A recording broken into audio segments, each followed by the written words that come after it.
أعوذ بالله السميع العليم من الشيطان اللعين الرجيم. بسم الله الرحمن الرحيم.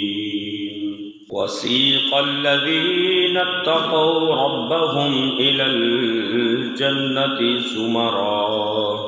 حتى إذا جاءوها وفتحت أبوابها وقال لهم خزنتها سلام عليكم طبتم فادخلوها خالدين.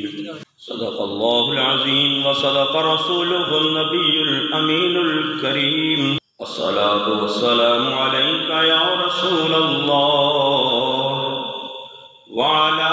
آلك وأصحابك يا حبيب الله. مولاي صل وسلم دائما أبدا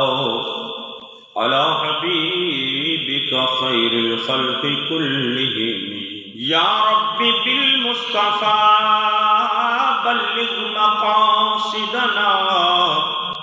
واغفر لنا ما مضى يا واسع الکرم. حضرات، اللہ رب العالمین احکم الحاکمین کی حمد و ثنا کہ تمام کائنات کا وہ خالق ہے، وہ مالک ہے، وہ رازق ہے، اور کروڑہ مرتبہ درود و سلام آقا نامدار حضور مدنی تاجدار شفیع روز شمار احمد مختار حبیب پروردگار جناب محمد مصطفیٰ صلی اللہ تعالی علیہ وآلہ وسلم کی ذات بابرکات پر کہ جن کی ذات مقصود کائنات ہے، جو رب العالمین احکم الحاکمین کے بھی محبوب ہیں اور ایمان والوں کے بھی محبوب ہیں. بعد الحمد و صلاۃ رب العالمین احکم الحاکمین کی بارگاہ میں دعا ہے کہ مالک اپنے محبوب کے صدقے ہم سب پر اپنا کرم فرمائے، فضل و مہربانی فرمائے، اور نبی کریم صلی اللہ تعالیٰ علیہ وآلہ وسلم کی اطاعت اور فرما برداری کے اندر زندگی بسر کرنے کی توفیق نصیب فرمائے. عزیزان گرامی، قرآن مقدس کی آیہ مبارکہ کہ وسیق الذین اتقوا ربهم الی الجنۃ زمرا، کہ جو متقی لوگ ہوں گے وہ گروہوں کی صورت میں اللہ رب العالمین ان کو جنت کی طرف لے جائے گا، وہ جنت کی طرف لے جائیں گے. تو جب وہ جنت کے دروازے پر پہنچیں گے، حتی اذا جاؤوہا، جب وہ گروہوں کی صورت میں وہ متقی لوگ، وہ پرہیزگار لوگ، وہ نیک لوگ جنہوں نے زندگی اللہ اور اس کے محبوب کریم صلی اللہ تعالیٰ علیہ وآلہ وسلم کی اطاعت اور فرما برداری کے اندر بسر کی، وہ جب گروہوں کی صورت میں جنت کے دروازے پر پہنچیں گے، حتی اذا جاؤوہا وفتحت ابوابها، تو ان کے لیے جنت کے دروازے کھول دیے جائیں گے. وقال لهم خزنتها، تو جنت کا وہ نگہبان فرشتہ ان سے کہے گا سلام علیکم طبتم، تم پر سلامتی ہو کہ تم دنیا کے اندر بڑی پاکیزہ زندگی گزار کر آئے. وہ جو دنیا کے اندر تم نے پاکیزہ زندگی بسر کی، اپنے آپ کو گناہوں سے بچایا، گناہوں سے دور رہے، اور رسول اللہ صلی اللہ تعالیٰ علیہ وآلہ وسلم کی اطاعت اور اللہ رب العالمین احکم الحاکمین کے احکامات کی پیروی کے اندر زندگی بسر کر کے آئے، وہ تمہاری زندگی جو تھی وہ اچھی زندگی تھی، کیونکہ وہ اچھائی کے اندر گزری، نیکی کے اندر گزری، پرہیزگاری کے اندر گزری، تقوی کے اندر گزری. تو آج کے دن سلام علیکم طبتم، اس پاکیزہ زندگی گزارنے کی وجہ سے تمہارے اوپر میرا سلام ہو. فَادْخُلُوهَا خَالِدِينَ، اب اس جنت میں داخل ہو جاؤ ہمیشہ ہمیشہ کے لیے۔ تو نیک اعمال کا صلہ بروز محشر جنت کی صورت میں ملے گا، تقوی اور پرہیزگاری کا صلہ بروز محشر جنت کی صورت میں ملے گا، اور رب العالمین احکم الحاکمین کی طرف سے جو ان پر انعام ہوں گے وہ نیک لوگوں پر، جب وہ ان انعامات کو دیکھیں گے تو وہ کیا کہیں گے؟ وَقَالُوا الْحَمْدُ لِلَّهِ الَّذِي صَدَقَنَا وَعْدَهُ، اے اللہ تیری ہی تعریفیں ہیں، تیری ہی حمد بیان کرتے ہیں ہم، اللہ تیرا شکر ہے کہ صدقنا وعدہ، کہ جو ہم سے وعدہ کیا گیا تھا وہ آج سچا ہو گیا ہے۔ یہ اللہ اور اس کے محبوب کریم صلی اللہ تعالیٰ علیہ وآلہ وسلم کا وعدہ ہے نا کہ جو دنیا کے اندر نیک اعمال کرے گا، اچھی زندگی گزارے گا، اعمال صالحہ کرے گا، تقوی اور پرہیزگاری کی زندگی بسر کرے گا، اپنے آپ کو گناہوں سے بچا کر رکھے گا، تو ان نیک اعمال کا صلہ جو ہے وہ اللہ اور اس کے رسول کا وعدہ ہے کہ ان کو جنت کی صورت میں دیا جائے گا۔ تو جب وہ نیک اعمال کرنے والے، وہ متقی اور پرہیزگار گروہوں کی صورت میں جنت میں پہنچیں گے، ان کو جنت میں داخل کر دیا جائے گا، وہ رب کا شکر ادا کریں گے، مولا تیرا شکر ہے، تیری تعریف ہے، تیری حمد ہے، تیری پاکی ہم بیان کرتے ہیں، تمام تعریفوں کے لائق مولا تو ہی ہے، اور آج بھی ہم تیری حمد کرتے ہیں کہ جو تو نے ہم سے وعدہ کیا تھا، صدقنا وعدہ، وہ وعدہ آج سچا ہو گیا ہے، ہم نے اپنی آنکھوں سے اس وعدے کو سچا ہوتا دیکھ لیا۔ وَأَوْرَثَنَا الْأَرْضَ نَتَبَوَّأُ مِنَ الْجَنَّةِ حَيْثُ نَشَاءُ، اللہ رب العالمین احکم الحاکمین ان کو جنت کے اندر جنتی زمین کا وارث بنا دے گا، وہ جہاں چاہیں گے جنت کے اندر جائیں گے۔ فَنِعْمَ أَجْرُ الْعَامِلِينَ، اچھے اعمال کرنے والوں کا یہ کتنا ہی اچھا صلہ ہے، کتنا ہی اچھا ہے۔ یعنی زندگی کے اندر جس نے نیک اعمال کیے، اعمال صالحہ کیے، اللہ اور اس کے رسول کی رضا کو پیش نظر رکھا، ایسے اعمال کیے جن سے رب راضی ہوتا ہے، جن سے اس کا محبوب راضی ہوتا ہے، تو جنہوں نے زندگی کے اندر اللہ اور اس کے رسول کو راضی کیا ہوگا، قیامت والے دن اللہ ان کو راضی کر دے گا، اللہ ان سے راضی ہو جائے گا، اور وہ اللہ کی عطا دیکھ کر، مالک کائنات کی طرف سے ملنے والے انعامات کو دیکھ کر وہ اپنے رب سے راضی ہو جائیں گے۔ تو نبی کریم صلی اللہ تعالیٰ علیہ وآلہ وسلم نے پھر آگے اعمال کا ذکر کیا کہ کون سے ایسے اعمال ہیں جن کا کرنے والا جو ہے وہ جنت کے اندر داخل ہوگا۔ اس کا تھوڑا سا گزشتہ اس جمعۃ المبارک کو جو ہے وہ 2 جمعے پہلے جو بیان کیا کہ نبی کریم صلی اللہ تعالیٰ علیہ وسلم نے فرمایا کہ 4 شخص ایسے ہوں گے کہ جن کو جنت میں داخل ہونے سے کوئی روک نہیں سکے گا۔ پہلا فرمایا کون ہوگا؟ جو والدین کے ساتھ حسن سلوک کرنے والا ہوگا، جس نے والدین کے ساتھ نیکی کی، جس نے والدین کے ساتھ حسن سلوک کیا، جس نے والدین کے ساتھ اعلی اخلاق کا مظاہرہ کیا، یعنی جس سے اس کے والدین راضی ہوں گے دنیا کے اندر، بروز محشر اس کو جنت میں داخل ہونے سے کوئی نہیں روک سکے۔ نبی کریم صلی اللہ تعالیٰ علیہ وآلہ وسلم کی ایک طویل حدیث مبارکہ ہے، آپ احباب اکثر سنتے ہیں کہ آقا نے ممبر کی سیڑھی پر قدم رکھا، آقا نے فرمایا آمین، دوسری پر قدم رکھا تو فرمایا آمین، تیسری پر قدم رکھا تو فرمایا آمین۔ عرض کیا صحابہ نے یا رسول اللہ صلی اللہ تعالی علیہ وآلہ وسلم،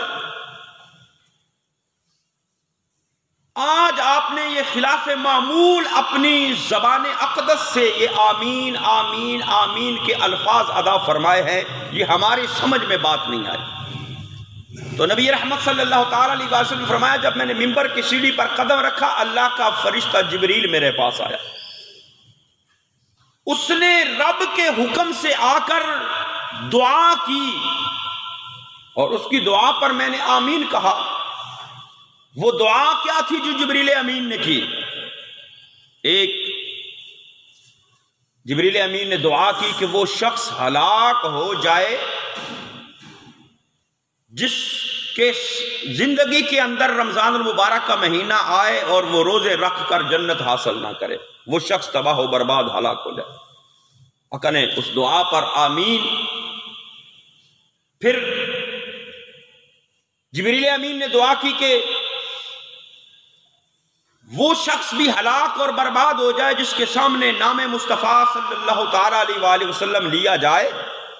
اور وہ آپ کی ذات پر درود نہ پڑے، وہ شخص بھی ہلاک اور برباد ہو جائے۔ اور تیسری دعا کیا تھی کہ وہ شخص بھی ہلاک اور برباد ہو جائے جس نے اپنے والدین کو اپنی زندگی کے اندر بڑھاپے کی عالم کے اندر پایا اور ان کی خدمت کر کے جنت حاصل نہ کی، یعنی اس نے ان کی خدمت نہیں کی، ان کو راضی نہیں کیا اور ان کی خدمت نہ کر کے اس نے جنت کو حاصل نہیں کیا، فرمایا وہ شخص بھی ہلاک اور برباد ہو جائے۔ تو آقا نے فرمایا میں نے اس دعا پر آمین کہا۔ یعنی جس شخص پر اس کے والدین ناراض ہوتے ہیں، وہ زندگی کے اندر ان کی خدمت نہیں کرتا، ان کو راضی نہیں کرتا، ان کے ساتھ حسن سلوک نہیں کرتا، ان کی خدمت نہیں کرتا، تو اس کے لیے ہلاکت اور بربادی ہے۔ اور آقا نے فرمایا کہ جس نے اپنے والدین کے ساتھ حسن سلوک کیا، فرمایا اس کو جنت کے اندر داخل ہونے سے کوئی روک نہیں سکتا۔ دوسرا فرمایا کہ اولاد زیادہ ہو، ذرائع آمدنی کم ہو، پھر بھی اپنے بچوں کو حرام نہ کھلائے، پھر بھی اپنے بچوں کو حلال کھلانے والا جو ہے، فرمایا وہ بھی جنت کے اندر جائے گا، اس کو بھی جنت کے اندر داخل ہونے سے کوئی نہیں روک سکتا۔ تو یہ آج کے دور میں بڑی مشکل بات ہے۔ جن کی اچھی خاصی آمدنی ہے وہ لوگ بھی پریشان ہیں، تو جن کے ذرائع آمدنی کم ہو، انکم تھوڑی ہو، اولاد زیادہ ہو،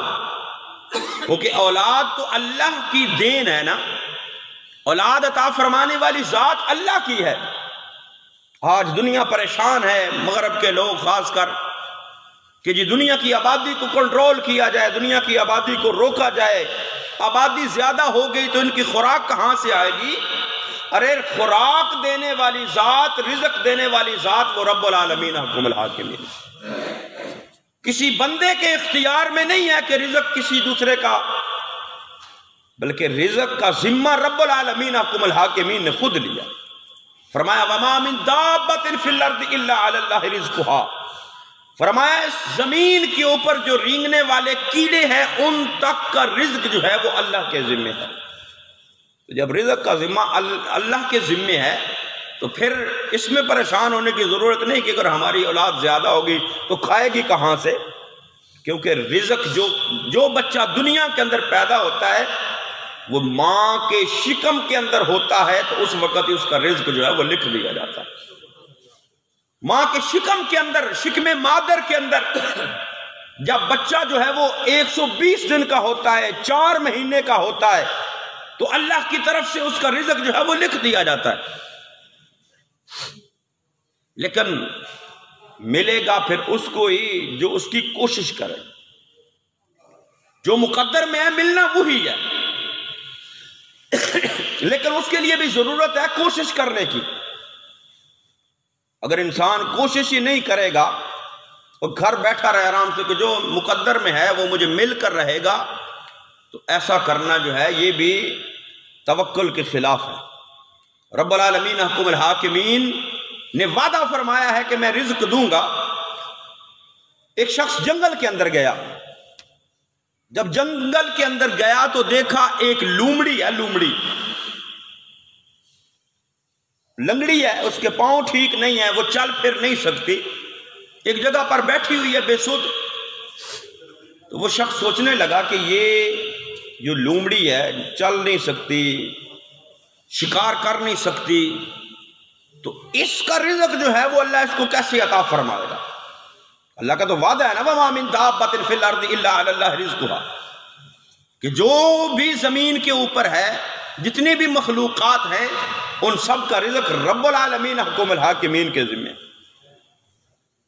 اب وہ اس انتظار میں بیٹھ گیا کہ میں دیکھوں تو صحیح یہ جو لنگڑی لومڑی ہے، جو چلنے پھرنے کی شکت نہیں رکھتی، چلنے پھرنے کی طاقت نہیں رکھتی، شکار کرنے کی قوت نہیں رکھتی، اس کو رب کیسے رزق عطا فرمائے گا؟ تھوڑی دیر گزری، ایک شیر آیا، شیر نے جنگل میں شکار کیا، شکار کرنے کے بعد شیر نے جتنا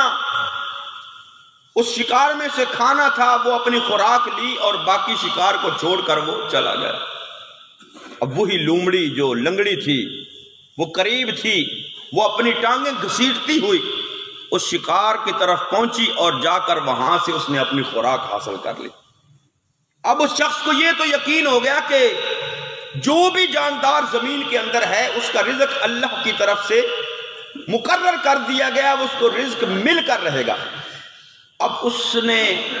جو ہے وہ کام کا چھوڑ دیا، محنت مزدوری کرنی ترک کر دی، گھر آ کر بیٹھ گیا کہ مجھے جو ہے نا وہ اب میرے جو مقدر کا رزق ہے وہ ملے گا۔ جب کافی دن گزر گیا نا، اس کو کہیں سے خوراک نہ ملی، روزی نہ ملی،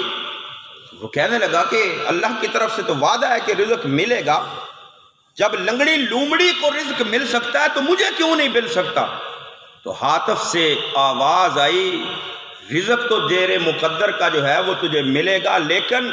اس رزق کو حاصل کرنے کے لیے تو لنگڑی لومڑی بن کر بیٹھ گیا ہے، شیر بن، خود بھی کھا اور غریبوں کو بھی عطا کر، خود بھی کھا دوسروں کو بھی دے، تو لنگڑی لومڑی بن کر بیٹھ گیا، شیر بن۔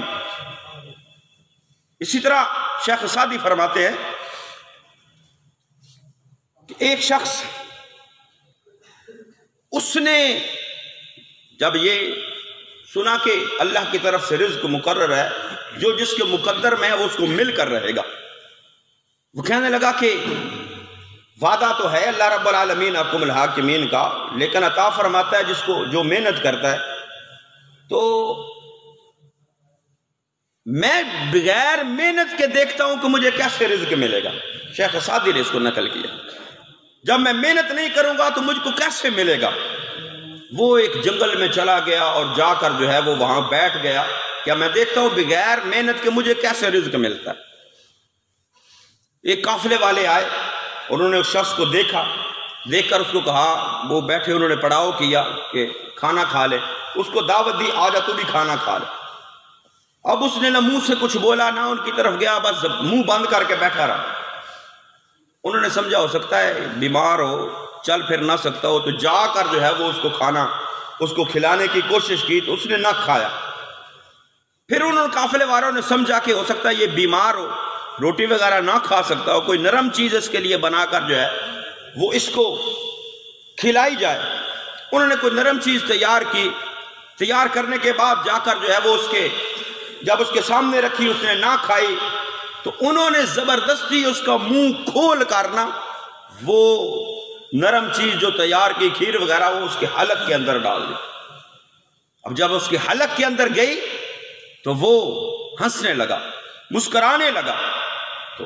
وہ قافلے والے کہنے لگے، بھائی اس میں ہنسنے کی کیا بات ہے؟ تو وہ کہنے لگا کہ میں رب العالمین حکم الحاکمین کے اس فرمان کے تحت کہ جو مقدر میں ہے وہ ملے گا، میں اس لیے بیٹھ گیا تھا کہ میں نہ کماؤں گا نہ کھاؤں گا، لیکن جو میرے مقدر میں تھا وہ رب نے مجھے عطا کرنا تھا، تم نے زبردستی منہ کھول کر بھی میرے حلق کے اندر وہ ڈال دیا۔ یعنی بات کرنے کا مقصد اور یہ ہے کہ اللہ نے ہر انسان کے مقدر میں رزق لکھ دیا ہے، جو اس کو مل کر رہے گا ہمیشہ مل کر رہے گا۔ خالق فرماتا ہے تو محنت کر، کوشش کر، میں تیرا رزق جو ہے وہ تجھے دے دوں گا۔ لیکن ہم جب یہ پتہ ہے، یہ یقین ہے کہ ہمارا رازق اللہ ہے، ہمیں رزق دینے والا اللہ ہے، تو جب ہمارے مقدر کا رزق ہمیں مل کر رہے گا تو پھر اس رزق کو حاصل کرنے کے لیے ہمیں حلال ذرائع استعمال کرنے چاہیے۔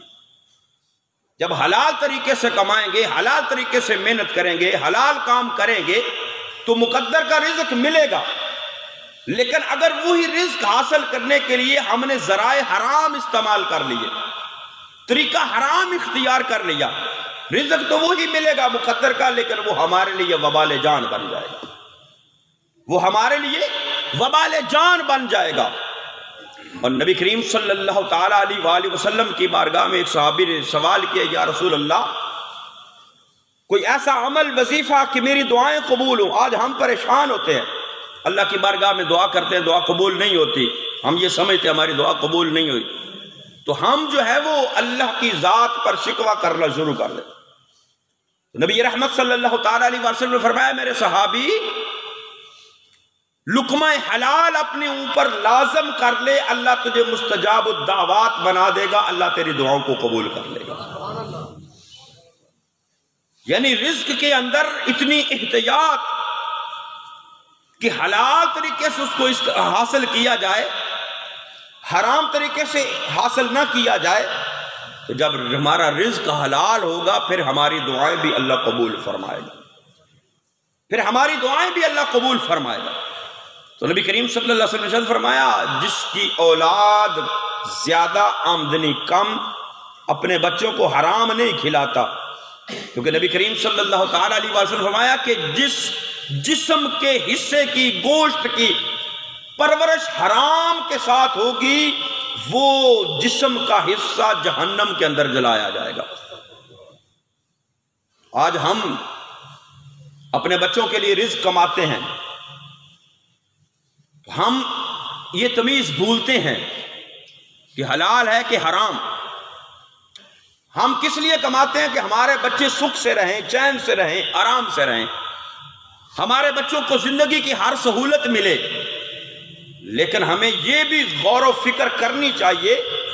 کہ ہم دنیا کی آسائشات تو اپنے بچوں کو حرام کھلا کر دے لیں گے، لیکن جب کل قیامت کے دن نبی رحمت صلی اللہ تعالیٰ علیہ وسلم کے فرمان کے مطابق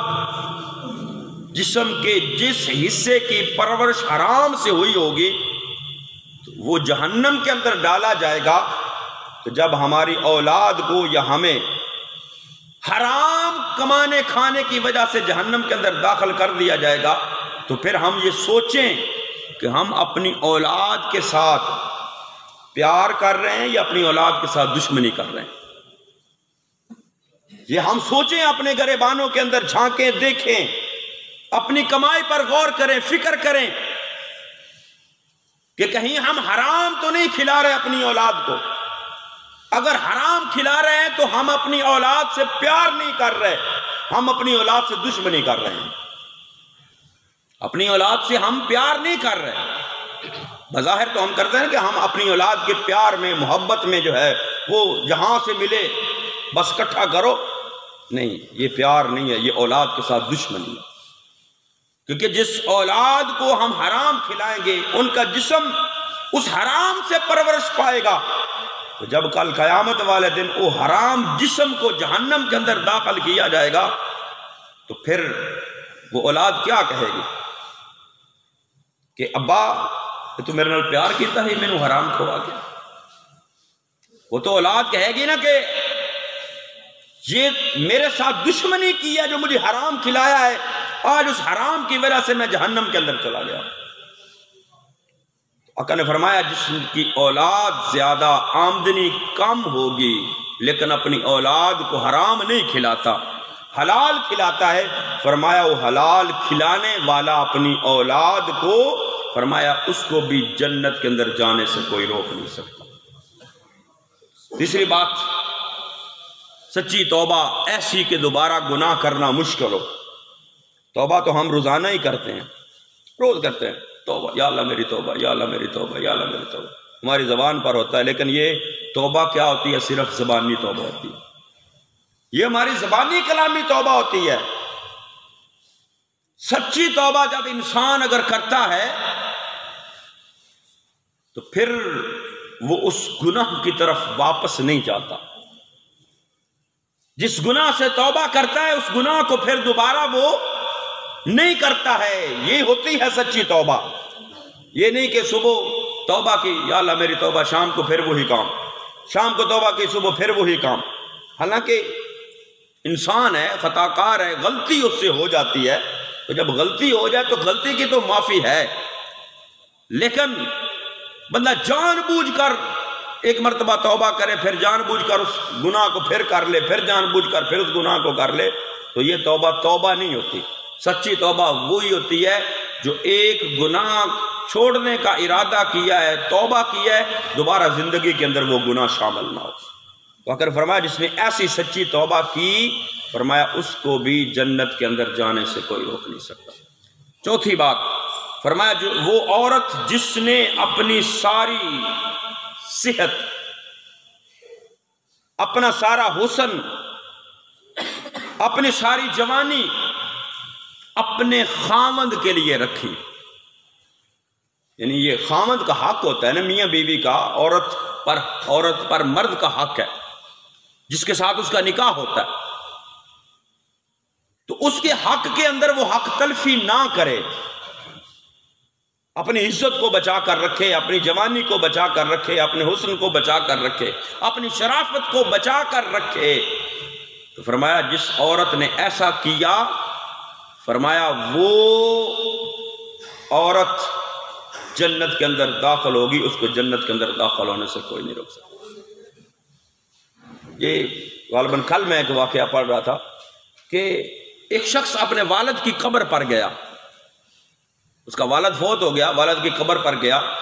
نبی کریم صلی اللہ علیہ وسلم کا فرمان بھی ہے کہ ہر جمعے کو اپنے والدین کی قبر کی زیارت کیا. وہ والد کی قبر پر گیا جب، تو دیکھا ایک ساتھ قبر ہے جو تازی قبر تیار ہوئی ہے اور اس سے خوشبو آ رہی ہے. وہ تجسس میں پڑ گیا کہ پتہ نہیں یہ کس کی قبر ہے، پتہ نہیں کسی اللہ کے نیک بندے کی قبر ہے کہ جس کی قبر سے خوشبو آ رہی ہے. دوسرے دن پھر گیا، وہی کیفیت. اب اس کے ذہن میں تجسس پیدا ہوا کہ میں پتہ تو کروں یہ کس کی قبر ہے. اس شخص کا معمول تھا وہ روزانہ اپنے والد کی قبر پر جاتا تھا. تیسرے دن گیا تو ایک بوڑھا شخص اس قبر پر بیٹھا ہوا تھا، رو رہا تھا. تجسس تو اس کے ذہن میں پہلے تھا. وہ گیا، جا کر اس سے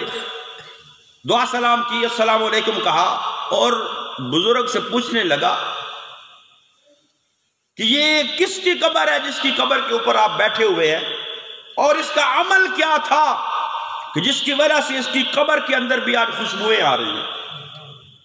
وہ بزرگ کہنے لگا کہ میں اپنے والدین کی اکلوتی اولاد تھا، مرد، میری بہنیں تھیں، میں بیٹا اپنی والدین کا ایک ہی بیٹا تھا، لیکن میں شادی کے قابل نہیں تھا، نامرد تھا. اپنے ماں باپ کی ضد کی خاطر، اپنی بہنوں کی جو ہے وہ ان کے چاہ کی خاطر انہوں نے میری شادی کی، میں نے شادی کر لی. جب شادی کر لی تو پہلی رات کو یہ میری بیوی کی قبر ہے. جب پہلی رات ہوئی تو میں نے اپنی بیوی کے قدموں کے اوپر اپنی جو ہے وہ پگ اتاری اور اتار کر اس کے قدموں کے اوپر رکھ دی،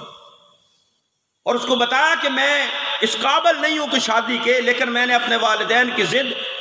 اپنی بہنوں کی خاطر جو ہے وہ شادی کی ہے، لیکن میں شادی کے قابل نہیں ہوں. اب میری عزت تیرے ہاتھ میں ہے، چاہے تو اپنے گھر چلی جا، چاہے تو میرے ساتھ گزارا کر. وہ بزرگ کہنے لگا کہ اس عورت نے میرے ساتھ 30 سال زندگی بسر کی، زبان پر شکوہ نہیں آیا،